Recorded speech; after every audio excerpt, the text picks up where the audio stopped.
Hi, I'm Myles Himmelreich, and this is my story.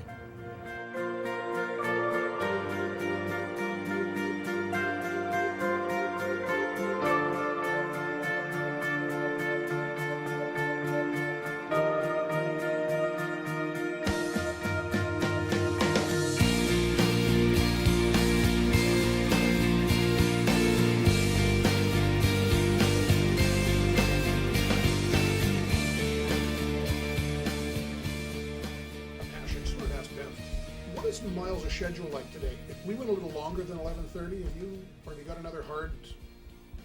You okay? Okay. Sometimes I just get a feeling talking to some people I want to go longer. That's even before we start. We're going to spend some time now with a very interesting guy. His name is Myles Himmelreich, lives in Calgary, and he's a young guy who lives with Fetal Alcohol Spectrum Disorder. Now, FASD as it's known, or you used to hear about FAS or FAE, fetal alcohol effects. A lot of the terminology confuses us, but we know it has to do with drinking during pregnancy and the effects on the yet unborn baby. We know also in a lot of the developmental children issues that face families with FASD, the criminal justice system, the toll this takes on young people is incredible. And it touches indirectly all of us, ultimately. So I thought we'd get Myles in studio for you to meet him, find out more about the fetal alcohol spectrum of disorders and why he does what he does and how he lives every day with it. Good to have you here.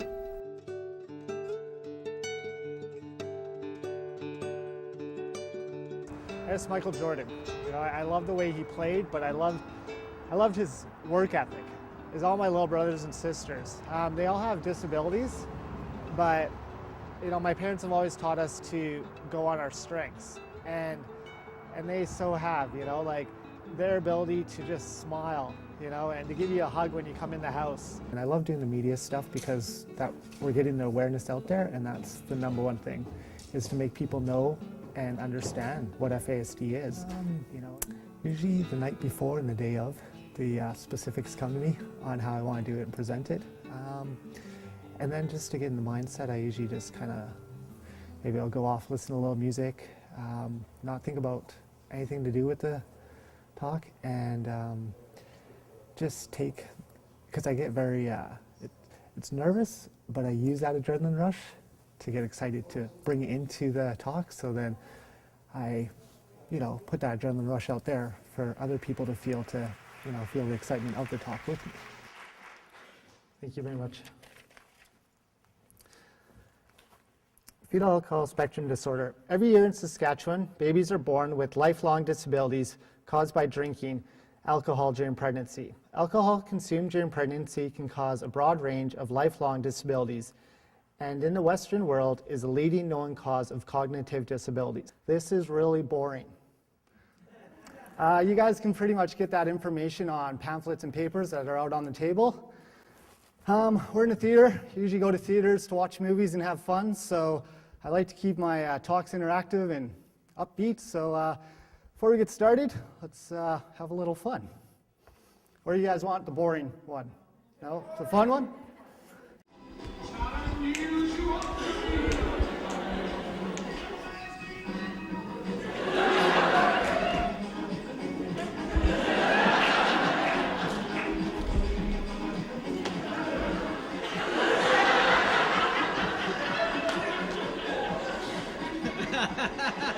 I was born Terry Richard Powder. At least that's one of the names that was on the birth certificates. There's about 5 or 6 different last names on the birth certificate. There's Powder, Bowder, Manning, Vigneault.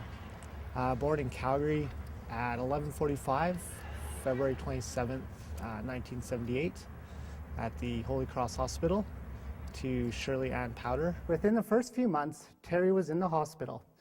He was not eating or drinking. He was diagnosed as having acute failure to thrive. That means at a young age, I wasn't eating or drinking. Pretty much was ready to give up on life. Just wasn't happy with the way things were going. And this was me as a baby.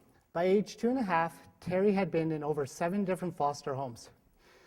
Terry was quite often sick and had many bad ear infections. Between the illnesses and the anger problems, foster homes found Terry quite a lot to handle.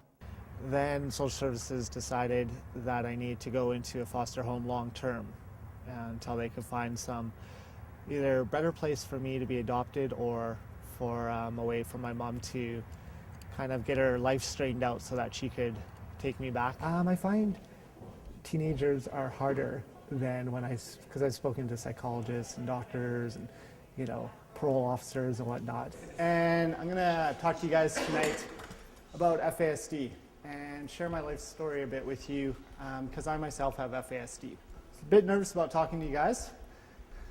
You guys have a great opportunity to learn this stuff and share it because you guys speak from your heart and you guys speak with power. FASD education is important because, you know, it's like any education. It's teaching. It's teaching, you know, what is out there so that we can help, you know, make ourselves smarter and more aware. I guess the logical question is, when did you know you had fetal alcohol spectrum? I was adopted when I was 3 years old, and my adoptive parents raised me knowing that I had what at the time was FAE, fetal alcohol effects. Just kind of the basic information of your mom drank when she was pregnant with you, and that's why you may have some of the problems, you know, especially with school, that I may have been having at the time. And that was pretty much all I knew about it up to that point, and all that I understood. Princess Bride. It's funny. It's got great characters, great storyline, and it's got the whole fairy tale theme to it. Next would be Aladdin. I love the whole concept of it. You know, a street rat, as they call him, you know, but yet he has these dreams and hopes, and he sees that palace, you know, and he's like, I'm going to be there one day. Teenagers and youth are harder because they're honest, you know, they're straight up, and if they don't like what you're saying, they'll let you know, and fortunately I've been able to never have a bad experience with it, but, you know, I still feel young enough that I can relate on their level. Yeah, no, it's just water. It's just water. All right, so what I want you to do is take this water and drink it. Okay, go. So like I said, Bev told me a little bit about you guys and told me some of the things that you guys are hoping for. And I know I'm not Santa, but I still brought gifts. So I heard you wanted a car. So here you go, buddy. It's your very own car. You get to make it yourself. And I heard you wanted either a car, a house, or a man. So here you go. He already has a job and everything. He's a doctor. Yeah, so the social services called Brian and Christine Himmelreich, who were a foster family and had been taking care of many kids for quite a few years, and asked them if they'd be interested in taking care of me long term. Social services contacted Christine Himmelreich and told her there was a little boy who needed a place to go, to be loved. She explained he was almost 3. He's small in size, but always smiling. She asked Christine if her and her husband Brian would be able to take care of Terry on a long-term basis. Christine said yes, right away. Without even talking to Brian, because he was at work at the time, so he didn't even know, so it was a surprise for him when he came home.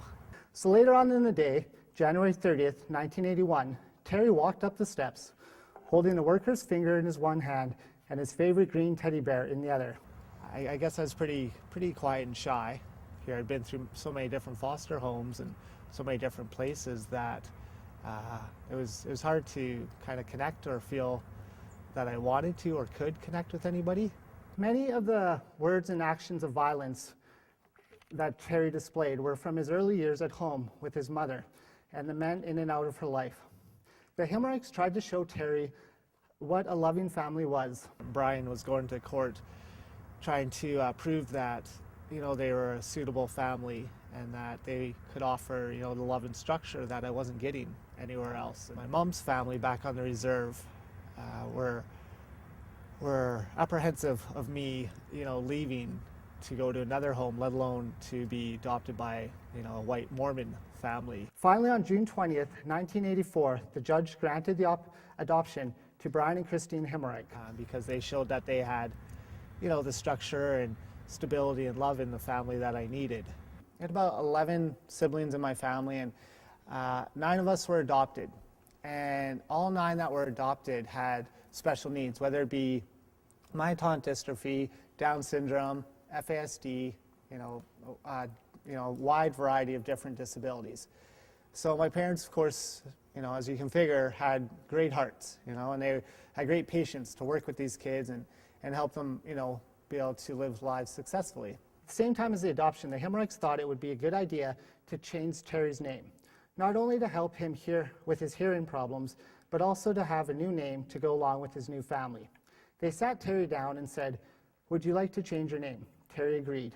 They asked him, "What do you want your name to be?"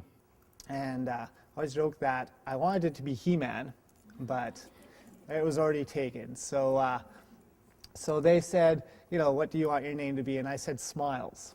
And that's how they came up with the name Myles. And I'm glad they did, because I'd feel a little silly going up to people playing a game like we just did and say, "Hi, I'm Smiles." Okay, but it's interesting because I feel that there's a Myles, but I also feel there's a Terry in me. And the Terry in me was the one that got into a lot of trouble and a lot of fights and just wasn't happy and was mad at life and was mad at having FASD and was mad at the struggles that I had. It's very difficult to know. You don't know looking in the mirror that you have this. A person that can't hear has, some hearing device. So things that may stick out for people with disabilities. Where someone with FASD, I don't have, something like a sticker or a microphone on the side of me, to help me speak or anything like that. When I come into a door, nobody holds the door open for me, nobody helps me to my seat, because you look at me and I look quote unquote normal.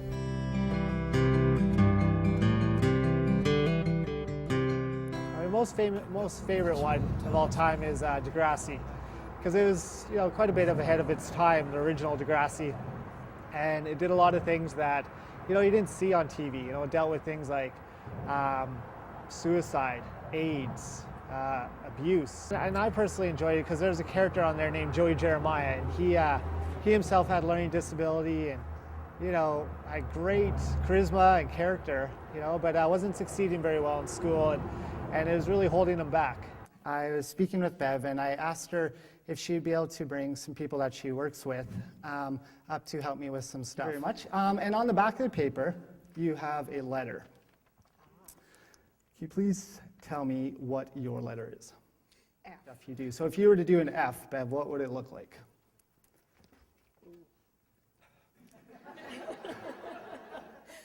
Let's see. No, the letter F. Like, how would you form the letter F? How would I form Yes, if you were to, yes. Thanks for coming out, though. My interpretive dance. Okay. Okay, very good. Joe, what letter do you have? A. A. How would you make an A? Very good. Snake charmer, what do you have? S. S. Well, that should work out well for you. So let's see your snake charming S. Oh my goodness. I don't have a clue. I don't know.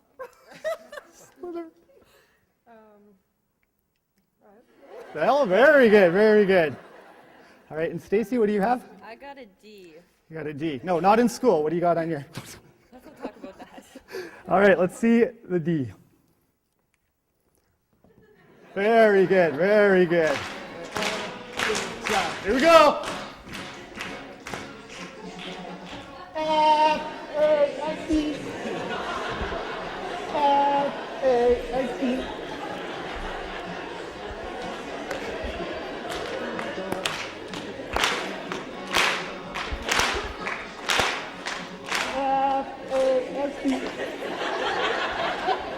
F-A-S-D. All right, good stuff. Thank you. We lived across the street from the elementary school. It's called Ogden Elementary School. And so in the first, kindergarten, grade 1, my mom would walk me over across the street to the school, and when I'd come home from school, I'd be able to walk through the field, and my mom would be looking out the back window of the house, watching us as we came home, and I always remember thinking that was really nice to see her on the way home, to see her waiting and excited to see me coming home. Except for the times that I was being sent home and she was watching out the back window. Those weren't the best times to see her. At an early age, teachers started to see that I was having problems with learning, that I wasn't able to keep up with the other kids and be able to do the same kind of schoolwork that the other kids were doing. And so I went and I did a bunch of testing and find out, where my different learning levels were. Near the end of grade 1, I went into the guidance counselor's office with my parents, and they told me that they were going to have me repeat grade 1, because we just want to make sure that you have all the help and support you need and everything like that. And I just thought it was because the teacher liked me so much that she wanted me to stay for another year, and I was like, well, sure, I can do that for her. I was like, oh, wow, grade 1, I already got the women wanting me. It's good stuff. So I repeated grade 1, and after grade 1, I went on into an LD class, learning disabilities class. And so at that time, there was a portable classroom on the campus, and so it wasn't connected to the school, but it was right beside it. When you have a disability, you're already feeling like, you're already different than everyone else, and you're kind of, not fitting in. And here you had, something that you could look at and see these kids going into a different part of the school, and, those are the different kids, and that was really tough because you're already getting judged. It doesn't go away when you're 16 or when you're 18. On my 18th birthday, I didn't get keys to a car and get my disability taken away. It's still there. It's still there every day when I wake up. I must confess, when I met you, I didn't know. I was looking for your eyes to look, quote, that way. And now it's a flat underneath the nose is usually flat filter. Flat filter, it's called. Yeah. And see, again, even I had that sort of sense that how are you going to look? But you don't look that way. Yeah. Many times it's seen that if you have FASD, you have those facial features. Often that would only be because of heavy drinking during, say, the first 3 months of pregnancy, because that's when the facial features are being developed. So the heavier intake, of course, the more effect it's going to have on that. I recall my sunny days of childhood. Red CRX. My friend had one when I was younger, and we used to play basketball together, and I loved it. It was a small car, and it was kind of fast. It looked kind of sporty, but it wasn't super fancy or anything. It was, but it had character. I felt like I was a really happy kid. I got into a lot of fights and stuff as a young child, but I didn't feel like I was angry.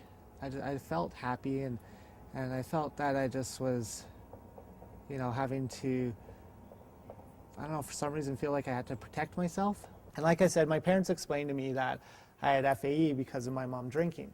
So I thought if I could remember the fact that I have FAE, then I could explain this to people and it would make sense. So one day when I went to school, the counselor asked me, she said, so what do you think's going on? What's the problem? And I thought in my head, I was all excited because here I knew what the problem was.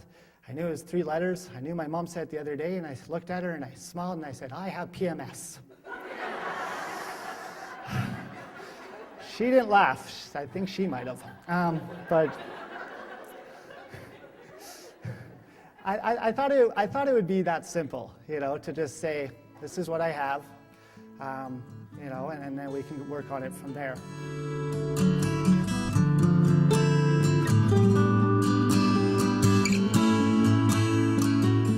They're tambourines. So what I'd like you to do is take one and pass them on.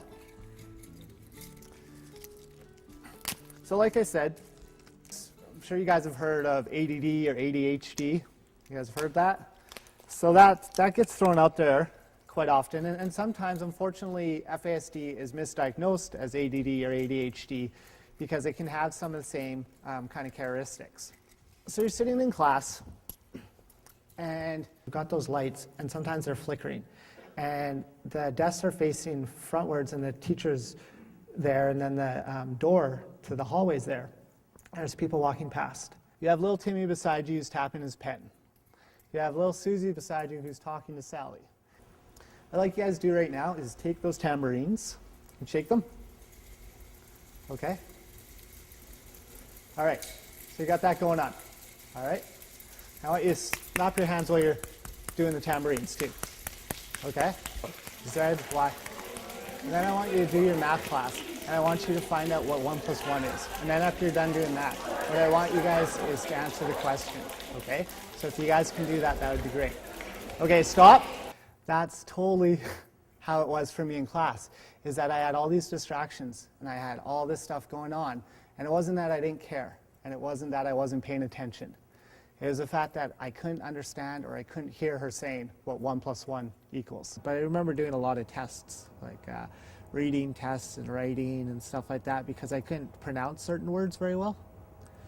Like New York, I used to say New York. I was having a lot of problems with getting to school. I lived literally across the street from the school, and I was still late for school quite often. It didn't matter if I got up with 3 hours to spare. For some reason, I still was late for getting to school. Some days I'd wake up with 5 minutes to spare, and I'd make it. And so it was frustrating because I'm like, I'm trying, and my parents and teachers started to think, just being lazy. So I'd get home and my dad or my mom would try to teach me how to do the math problems, and to me, they're speaking a totally different language, and so I couldn't do the schoolwork. So I'd throw the book away, or throw the book down, slam my door, and be like, this is stupid, I'm not doing this. And my parents would be frustrated and be like, why aren't you doing this stuff? And then I go to school, and teachers would say, hand in your homework, and I wouldn't have it done because I didn't know how to do it. But I'm not going to stand up and say, oh, I didn't know how to do the problem because I can't remember because I have fetal alcohol spectrum disorder. For me to say that, I might as well stand up and say, I'm stupid, I'm retarded, I can't do it. So it was easier for me to say, oh, I didn't do it because I didn't want to. I'm going into junior high. I was nervous and I was excited at the same time, but I was really already starting to not enjoy school because I was having so many problems with math and reading and social studies and everything that I just wasn't looking forward to doing the school work. I was looking forward to going to school and hanging out with my friends and meeting new people, but the school work itself was intimidating for me. We keep hearing the number 1 in 100 babies diagnosed with FASD, but the critical word there is diagnosed. Yeah, that statistic is off of, as you said, children that are diagnosed. That means that somebody has brought up the question that did the mother drink during pregnancy? So then they went through the process of contacting either the biological mother or some family member who stepped forward to say, we believe there was alcohol consumption during the pregnancy. So they start to do the testing and start to find the results. But there's a lot of people out there that are living their life undiagnosed.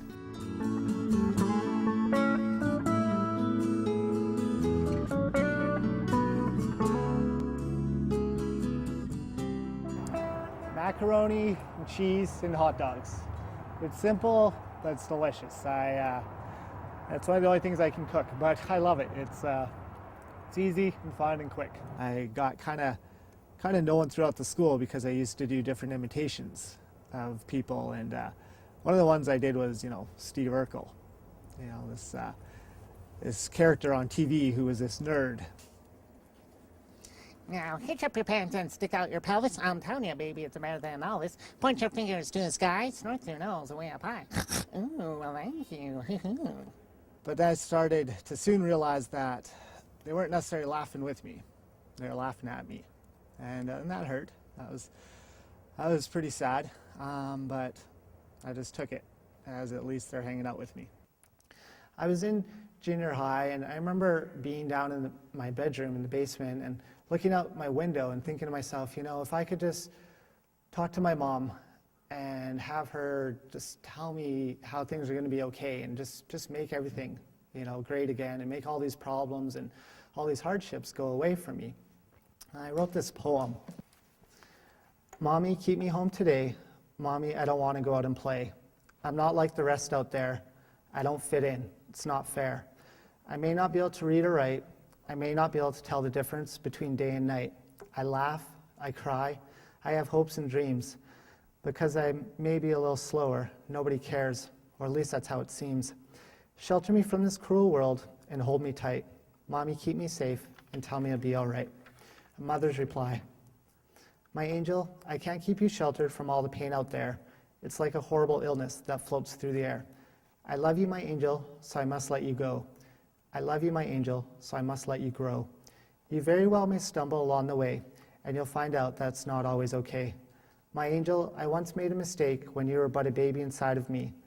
But I promise you I'll never make a mistake like that again, because I want you to be all you can be. I smile when I see you laugh. I cry when I see you sad. I thank God every day for you. My angel, you're the best I've ever had. Every angel has to work hard to get their wings. Every angel has to do very special and meaningful things. Your heart and determination are what helps replace the tears with a smile on my face.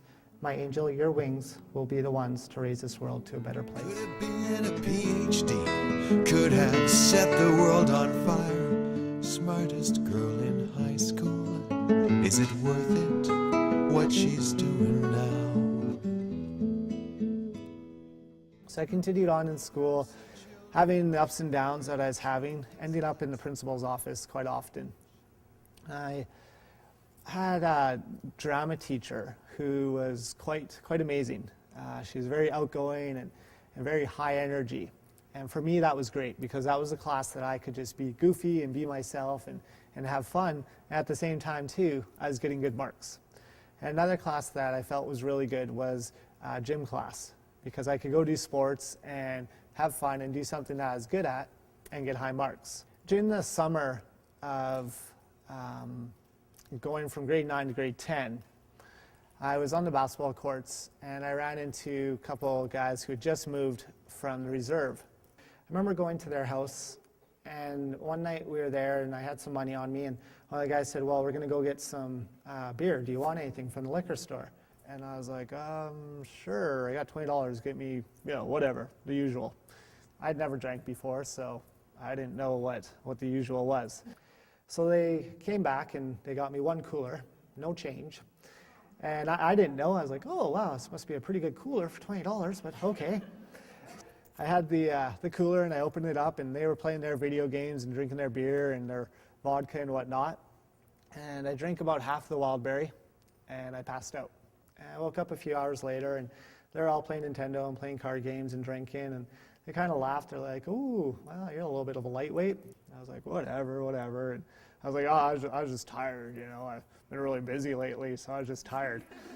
So I grabbed the other half of the cooler and I drank it back, and must have been really tired because I passed out again. I continued to do that for the next couple nights, go to their house and drink with them. And then we'd go play basketball during the day and party at night. It started to become a pretty bad cycle because there were days that I would drink at night and I'd wake up in the morning and first thing I'd do is go grab a beer. But the reason I was doing this was that for the first time in my life, I was fitting in. I was being accepted. If I had money to go get alcohol, then that night I had friends. And so I was living at home with my parents still at the time, and they started to kind of understand what I was doing, and I was, rebelling a lot like teenagers do, thinking that I knew everything and they didn't know anything. And so I decided that I was going to leave home. So I left home and started staying at friends' houses, sleeping on their couches and not really doing anything much with my life, just kind of partying away. Went into high school and went into a school that was more kind of vocational than academic.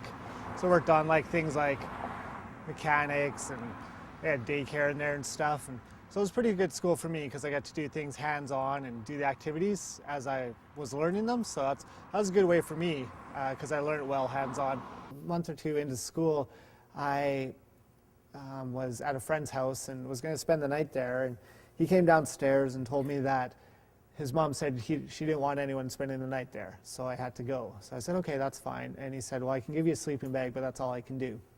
And I went down to the park, and it was middle of winter, so I cleared off the snow on the park and put the sleeping bag down and laid down and went to sleep. Woke up in the morning, dropped the sleeping bag off, and went off to school. Ended up that I had hypothermia and wasn't doing too good, and ended up in the nurse's office, and they asked why I was carrying around my bag of clothes and what had happened that I got so sick. And so I told them, and they said, well, you need to find somewhere to stay and whatever. And I said, well, it's okay, I'm staying at friends' houses and it'll be all right. A couple weeks later after that, I was called to the principal's office, and the principal gave me a piece of paper saying that I need to take this around to teachers and have them sign it, dismissing me from school because I was unable to pay for my school books. Besides the facial features to help with the FAS diagnosis, it's a lot of live and learn, like working with them, saying, what was your struggles in school? What's your struggles with your family, or, things like that. We need to realize that it doesn't just, go hand in hand with people of Aboriginal descent. The ladies who live upper class, and are out with their girlfriends having martinis during lunch, and then having their little cocktail parties on the weekends, who may not know they're pregnant. Or partying hard with your girlfriends and being 1-2 months pregnant. Yeah, because you may not know you're pregnant for 2 or 3 months, 3-4 months, and here you are drinking.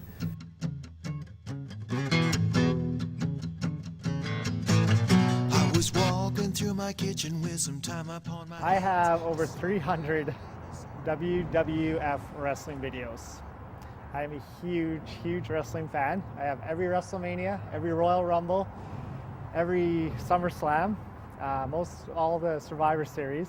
During a Thanksgiving dinner once, the lady that was hosting it brought out the glasses and filled them up with wine, and we all had a little cheer to say for Thanksgiving, and one of the ladies at the table looked at me and said, "You have FASD, are you sure you should be drinking?" I said, "Well, as long as I don't get pregnant, I should be all right." And one day I was in a math class, and I had a teacher, and he said, he asked me a question or something, and I couldn't remember how to do it. And he said, "Why can't you do this?" I'm like, I don't know, I don't know. And he walked down the aisle and he said, "What are you, stupid?" That was really hard, because you already think that in your head. You already feel that every day of your life. For somebody that you look up to, somebody that you think is a teacher, and somebody that's supposed to help you, for them to turn around and just call me stupid was like they just turned their back on me. I didn't appreciate him doing that, and he didn't appreciate me punching him. So I was again out of another school. I went on to try to get a few jobs, and I went to work at a Little Caesars, and I could remember how to make the pizzas because it was the same routine every day. You roll the dough, you flip the dough, you drop the dough on the floor, you pick it up, you wipe it off, you roll it again, you put the toppings on, you put it in the oven. I knew how to do that because it's the same thing every day. And then I'd sweep up afterwards, and and then I'd go home, and they give me pizza to take home with me and stuff, and I thought, well, this is a pretty good job, it's going okay. Then I was asked to take orders over the phone for when people would call in and want deliveries. Well, there's a bazillion different orders that you can have, large, medium, small, what kind of toppings, what kind of drink do you want, the breadsticks, there's all this different stuff to remember. And I screwed up a lot of delivery orders. For some reason, a lot of them ended up at my house, but no, they did. But so I started getting in trouble from my manager from screwing up the delivery calls. So I went home, and I was feeling frustrated and upset, and so I just didn't go back to work ever again. They called and they said, if you don't come to work today, you're fired. I said, fine. I didn't go to work because, again, it was easier to look like I didn't care and I was lazy and didn't want to go to work than to go to work and say, I'm too stupid to answer a phone. I do mentoring for other young adults with FASD, and in the office we had a little bell that you would ring to get the receptionist. And so every day we'd come into the program and the kids would ring the bell.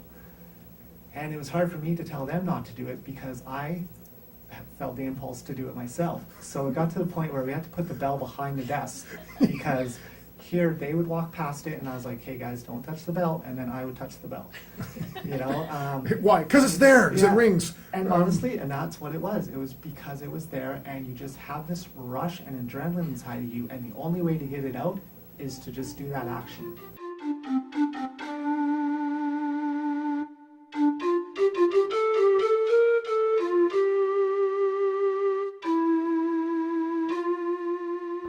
Disneyland.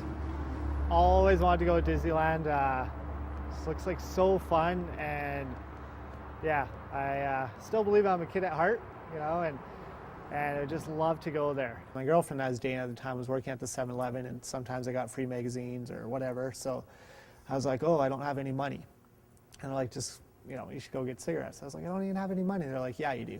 A few months before that, I had a thigh contusion from playing basketball. My brother had accidentally ran into my thigh with his knee. And so I was on crutches and a cane for about 6 months and wasn't able to walk. And so I just, you know, got off the crutches and whatnot a few weeks before this had happened. And I was telling them, you know, I don't have any money. How am I going to get the cigarettes? And they looked at me and they're like, just go get them. I was like, no. So they kicked me in the leg that, you know, just started to heal. And so I collapsed to the ground. And I remember looking up at them and I said, you know, I have no money. The only thing you can take from me is my life. And they said, okay. And so they started kicking me with their steel-toe boots on. And they kicked me a couple times that I remember. And then next thing I know, I wake up and I was in the parking lot all by myself. And I kind of turned over and I put my hands to my face and I look at my hands and they're covered in blood. And so I dragged myself into the 7-Eleven because I couldn't walk because of my leg. So she said, you know, well, why don't we call the police and tell them what happened? And I said, no, there's no use. You know, I said, just don't worry about it, whatever. I didn't want to make any more of an issue of it than it was. And it was easier to just say whatever and try to move on than deal with it and face the fact that they weren't my friends and that they, you know, had taken advantage of me and that they had done this. Because if I had faced that fact, then I'd have to face the fact that I shouldn't really be hanging out with them. And I started working with this man named Ken Savard in Calgary through the Native Services. And I told him that I wanted to find my biological family. And so he said, okay, so why don't we apply at the adoption agency? And so we did that. We didn't hear anything back and said, well, why don't you put an article in the paper saying, you know, your name used to be Terry and this is who you're looking for and your brother's names. And I said, oh, that's not going to work. And I said, well, why don't we try? And I said, no, that's not going to work. So we tried a few other things and nothing was working. So a few months later, I said, okay, fine, we'll try writing the article in the paper saying your name used to be this and this is who you're looking for. And I didn't think that'd work, but finally after months and months of him saying, let's do this, I said, okay, fine, I'll do it. So I did it, wrote up the article, and within a week or so, received a call from somebody in Lethbridge, and it was my brother. And he had just been at a coffee shop having coffee, and he came across the article. And so he called me, and he said, hey, you know, I'm your brother. And he told me everything about himself, and I was like, wow, that's great. I'm very excited, and I was super happy to meet him. You know, here is going to meet my brother, and it was going to be great. Because seeing him meant that here I'd found my family. Here I'd found that one thing inside of me that was missing, that one thing that was going to change everything. I was like, oh, we can talk about the family and stuff. He's like, yeah, well, your mom's dead and your dad got killed in jail. I said, what? I said, yeah, mom died from alcohol and your dad got hung in jail. I said, oh. I said, okay, well, I'll see you tomorrow. And he's like, okay, bye. And we hung up the phone. And for me, that was very, very tough because this dream that I had had for 16 plus years was gone in less than 16 seconds. The thing that was supposed to make everything right, the thing that was going to change everything and, you know, be the cure for me was now gone. I had no hope.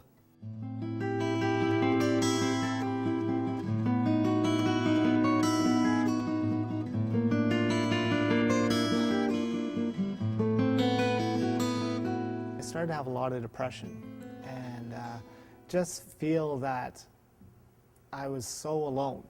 Felt that there's nothing there for me. And I started to feel that I didn't deserve to be alive.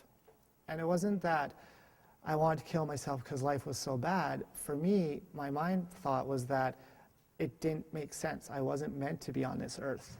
I was taken to a hospital because I tried to jump off a 10-story building. This was my third suicide attempt within the last 2 weeks. At that time, I was also getting into cutting. The cutting wasn't necessarily as much suicide for me as it was to physically cut out the pain that I had inside me. The pain of not feeling that there was any reason for me to be alive. I was starting to have those feelings of, failure to thrive that I had as a young child. There's no reason for me to be alive. There's no reason for me to be around. And so I'd sit at home and I'd drink and I'd listen to Celine Dion. It'd be all sad and depressed and had a candle. No, I didn't. But, and I drink. And of course, as we know, alcohol is a depressant, so it certainly doesn't help the problem. But I thought, the alcohol will help me escape it all. So here I was, in the hospital, and I was there for about a week and acted up that I was fine, everything was okay, and they let me go. He said, I'm leaving for paradise tonight. I wish that was a hope that we shared. Of all the things I've taught you, there's only one that counts. I'll be waiting, I'll be watching. I had to, really dissociate myself from those so-called friends that I had. And that meant some nights staying home by myself, just lying in bed and watching TV, and that was really hard. I tried to go out to a friend's house and tell myself, okay, I'm not going to have anything to drink, or, I'll just have one drink, but it never ended up like that. So I tried to kind of stay busy by either doing sports or just staying home by myself. I joined a life skills program in Calgary, and there's a pre-employment life skills program called Building Futures. It's going to work on things from, doing resume writing to learning how to speak in an interview to everyday basic life skills. I was one of the 4 or 5 people that graduated the program. I went on to get a job. I was working at a leisure center, and I started working there in the daycare. And then I was asked to help run a preschool class. And then I was asked to help coach kids' sports and then do birthday parties on the weekends. Success for me was something that was very scary. I was very scared to succeed because if I succeeded, I got farther up in life. And the farther up I got, I felt the farther down I had to fall. And I felt I would fall down because I always did. And here I went, I was starting to get good friends and starting to clean myself up and got a job and had my own place. And so I had to look down and see I had that much farther to fall down. And that was really scary for me. At that time, I was working with a lady on doing my taxes and budgeting. And one day while we were out having lunch and working on some of my money management skills, or I guess lack thereof, she said, I heard that you have FASD. And I said, yeah. And said, well, I'm doing a conference on FASD. Do you think you'd like to come share your life story? And I said, yeah, sure, I can do that. And I'd never done it before, and I didn't know exactly what that would all entail me to talk about or to say or who I was talking to. And so I was like, oh, okay, that's fine. So I went home and I wrote out everything I was going to say, and I wrote it out word for word. And thought, okay, I'm ready. I know what I'm going to do. I know what I'm going to say. This will be, it should be okay. I got there and I looked, and it was a crowd of about 100 people. And I was pretty nervous. I was like, oh my goodness, I don't know if I can do this. But I got up there and I started reading the paper, and I got about a quarter of the way through and realized that this wasn't the way that I wanted to present what I was talking about. Kind of tossed the paper aside and just started to speak from my heart, because I knew what I'd been through, and I knew the experiences that I had, and I just felt that it was more important for me to speak from my heart so that people could relate to it better. After doing that, a lady came up to me and said that she's running a program at the University of Calgary called Kaleidoscope. And it was for 16 to 24-year-olds who either had or was suspected of having FASD. At the time, I didn't think much of it because I thought, well, it's just hanging out with them, going for coffee with them. That doesn't, whatever, that's really not a big thing, but sure, whatever, I guess I'll do it. Then I started to realize that as I was working with them, I was able to share the experiences I had been through, and they were able to relate to them. There's ways to face this disability head on and say, okay, what do I need to do? I need to write things down on my calendar, my daytime, or my calendar at work. I need to phone home sometimes and leave a message on my answer machine saying, hey buddy, you got to bring this into work tomorrow, and just so I can remember to do these things. But I've learned ways to accept it, acknowledge it, and work with it. The two biggest things I say are the two R's, repetition and routine. Now what I'm gonna tell you isn't fresh and isn't new, but I got things that I've been thinking that I wanna say to you.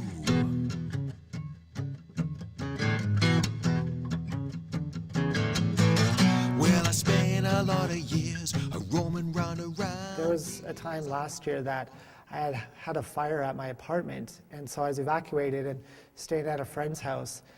And I was at a real loss because I didn't have my day timer, I didn't have my calendar, and I had no idea where I was supposed to go that week, you know, and some of the stuff was stuff that I'd done, you know, for the last 3 weeks. Go to this meeting on a Tuesday at 3 o'clock or whatever the case may be.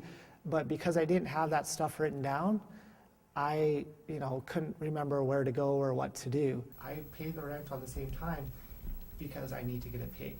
I do this because I want to have a place to live. I have FASD, but I'm successfully living on my own because I've learned how to work with these things. You know, we're pregnant, we don't drink. If we're trying to get pregnant, you don't drink.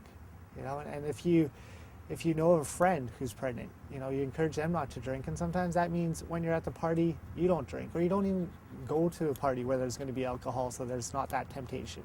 We're told that we're born and we go to school, we graduate, we go to college, university, get a career, get a family, and this is the steps you're supposed to go through in life. I didn't do those steps. I never finished high school. I never went to college. I never went to university. But yet, I've taught at university. I've taught to psychologists. I've spoken to crowds of hundreds. This is because I chose a different path in my life, and I chose to be accepting of that path and be an understanding of, this is the path I'm going down. What am I going to learn from the path that I choose? Those days that you're feeling weak and down, look at this day, look at this here today, and be like, you know what? I did that, and that's awesome. And try to just grow from that and keep going. So please be open and understanding.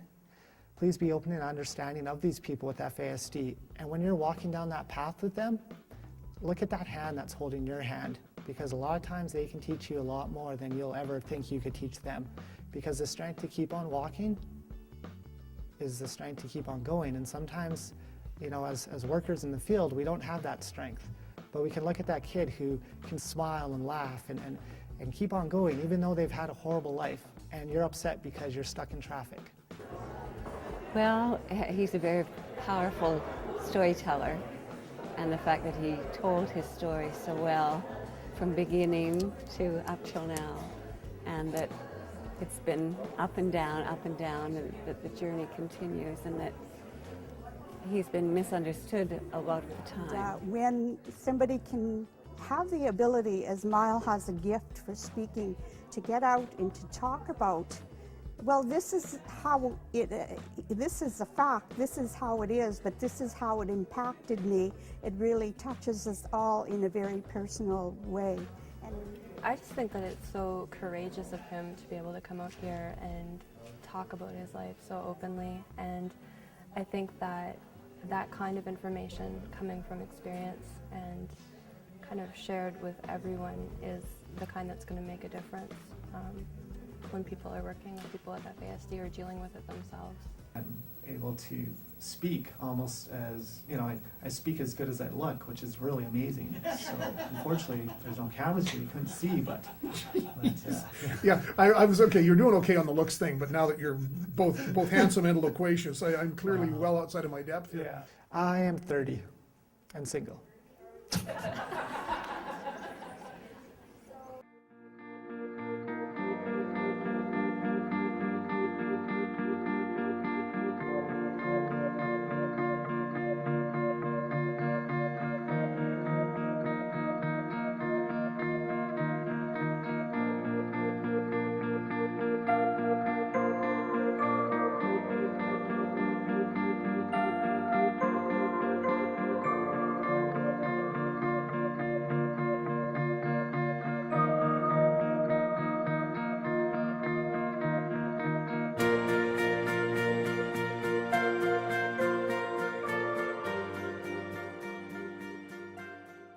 I want to have a family, and I want to have kids. That's been a big dream of mine for a long time, and I feel that the way my life's going, that I'm starting to get to a place in my life that I could in a way that's healthy, have a family, have a wife, and have kids, and do that successfully.